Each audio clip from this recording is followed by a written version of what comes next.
to, quote, fight the drug war. I mean, there's so much leverage. Mexico is basically totally dependent on the U.S. And so for people to say it's crazy he's going to make them pay for a wall, I mean, Trump, I believe, will actually try to get that done. But what I like is him coming out and saying, audit the Fed. You were on a few days before he came out with those tweets.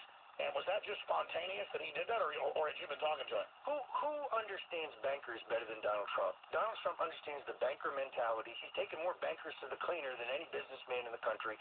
He understands how they operate, and he wants to know what's happening at the Fed. He wants to understand the Fed's role in our economy. Look, I worked in the Senate. I worked in the House. I worked on the budgeting process. There's billions of dollars of fraud and waste in our federal budget.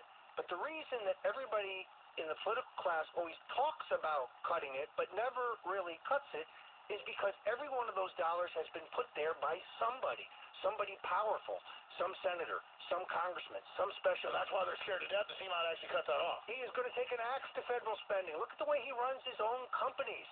He runs a very tight ship. He wastes not a dollar. Shouldn't be scared, because then all that money will just stay with taxpayers and go where you want it.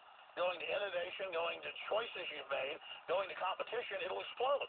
Not a dollar that we're talking about is helping the American people in any way. It's only helping special interests.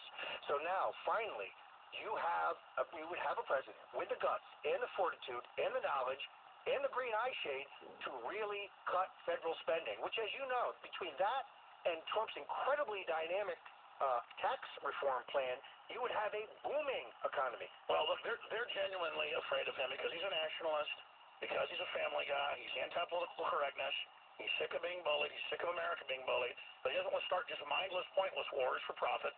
He's just good on every point. I mean, it's really amazing to have somebody this good, and that's why they're so scared when we